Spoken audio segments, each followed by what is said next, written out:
ndiyumvira kuri iyi Mana. Yesaya yarayivuze, ni ukuvuga Imana ntiyarurika. Yesu wacu nashimwe. Ni ukuvuga wa kw'isi, isi yose yiva ikagera n'indava y'ibirenge vy'iki vy'Imana. Ijuru naryo iyo riva rikagera ngo ni iki? Intebe. Yesu wacu narutabara. Intebe. Ingirakamaro TV.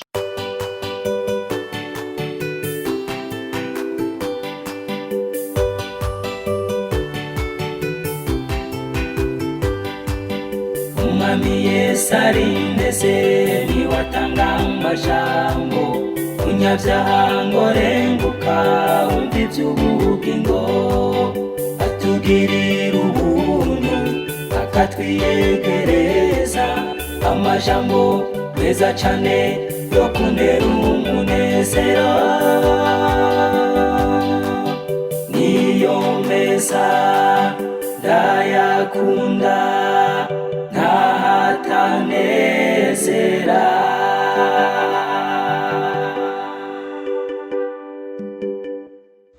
Menye Imana ni ngome twitayo, menye Imana ni ngome twitayo. Yesu nashimwe. Amen. Gorora amaboko mwese turamukanye mu izina rya Yesu. Amen. Hanyuma turashimiye Imana itugiriye ubuntu nk'ubu bwo kuba hano hantu. Yesu nashimwe. Amen. Kandi by'ukuri namwe ndazi ko munezerewe kubona mukoraniye ngaha muri ko murasozera umwaka mwese muri bazima mushima Imana n'ukuri n'igitangaza. Sivyo none? None rero turabe ijambo ry'Imana kuko niryo ryadukoranije. Turabe ijambo ry'Imana mu ngoma ya mbere, igitabo c'ingoma ya mbere, igice ca 28 umurongo w'9, nimero hasi 489. Usome. Kandi nawe mwana wanje Salomo, ukwiye kumenya Imana ya so, wisabane umutima utunganye kandi ukunze, kuko Uhoraho asuzuma imitima yose, akamenya imigabo yose n'ibyiyumviro byose. Niwamurondera uzomubona, ariko niwamuvako azoguheba gushitsa ibihe bingana gute? Ibihe byose. Nuko rero wirinde, kuko ari wewe Uhoraho yatoye kubaka ingoro wimubere ahera. Nuko kobya ukore. Yesu nashimwe.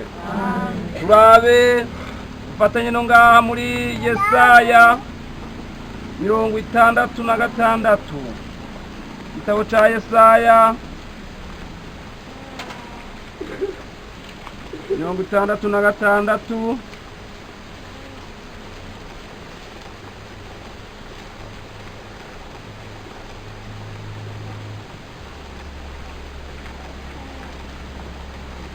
Yesaya 66 turahera ku murongo wa mbere. Ijuru risha n'isisha, uku niko Uhoraho agize, ati ijuru niryo ntebe yanje y'ubwami, isi nayo n'indava y'ibirenge byanje. Muzonyubakira inzu ki, kandi n'abantu ki bombera uburuhukiro?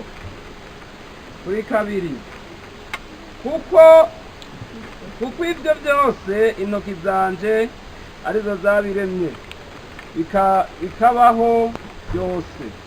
Uhoraho agize, ariko umuntu w'impatwa afise umutima umenetse agahindishwa agashitsi n'ijambo ryanje, uwo niwe zohoza ko ijisho. Yesu nabahezagire.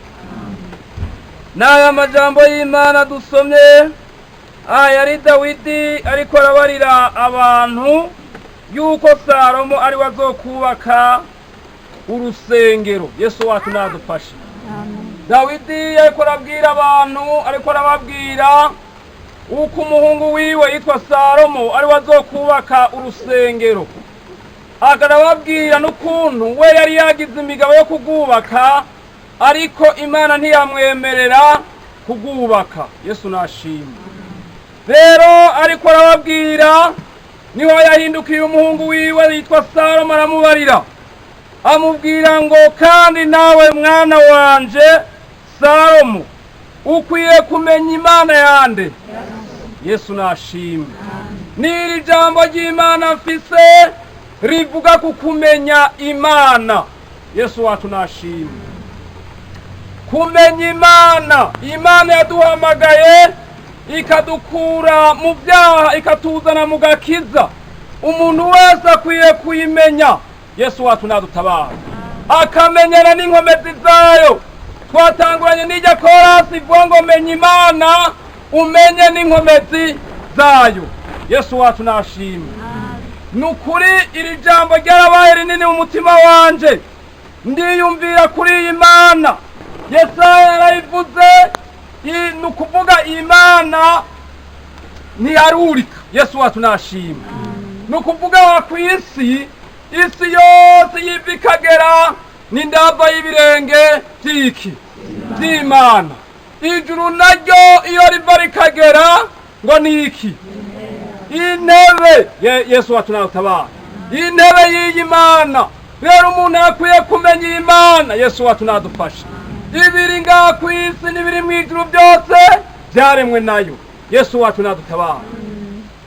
Rero ni Imana y'inkomezi, ni Imana ifise ubushobozi bwinshi. Yesu wacu nadutabara. Yesu nadufashe. Yesu umuntu wese ndumva umutima no musubire. Yesu wacu nadufashe. Nkababwira umuntu wese bantu b'Imana arondere kumenya Imana. Yesu wacu nadutabara. Kandi umuntu arirondeye twabonye neza akayibona. Mugabo ari ikintu bisaba Imana uyironderana umutima umeze gute? Utunganye. Yesu wacu nadutabara.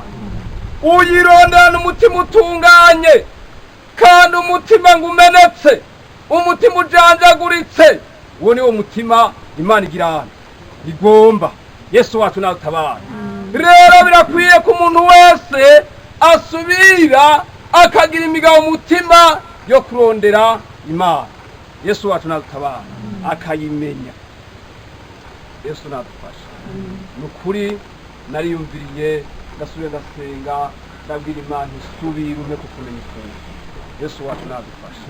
Bene data, umenye Mose yari yarabonye Imana, arayibona mu gisaka cyaka kidatemuka, baravuga narumva n'ijwi ryayo, ariko ikindi gihe arumva yosubira Imana ikasubira ikamwiyereka. Arasaba imigendere y'Imana, arasaba gusubira kuyibona. Yesu wacu nadutabara. Yesu nadufashe. Umwe wese n'ukuntu azi ni Imana asubira senge. Yesu wacu nadutabara. Imana, bantu b'Imana, Imana umuntu ayirondeye ngo aragira ande arayibona. Reka turabe hariya muri Zaburi, irya Zaburi ya 103. Zaburi y'103 kuri umurongo wa 19.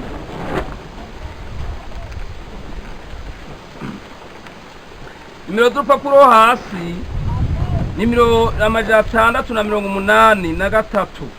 Usoma umurongo umwe, havuga ngo Uhoraho yahomangiye intebe yiwe mu ijuru, ubwami bwiwe buganza iki byose. Yesu wacu nadufashe. Uhoraho ngo yahomangiye intebe yiwe mu ijuru. Mwabyumvise ga yemwe? Uhoraho yahomangiye intebe yiwe hehe mw'ijuru. Yesu wacu nadutabara. Ubwami bwiwe ngo buganza iki? Buganza byose. Ubwami bw'Imana yacu.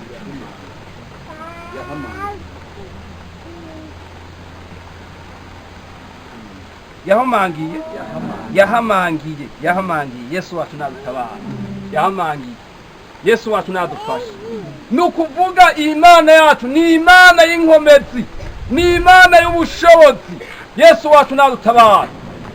Bene data, Dawidi arabwira umuhungu wiwe yitwa Salomo, ngo nawe Salomo ukwiye kumenya Imana yande yaso.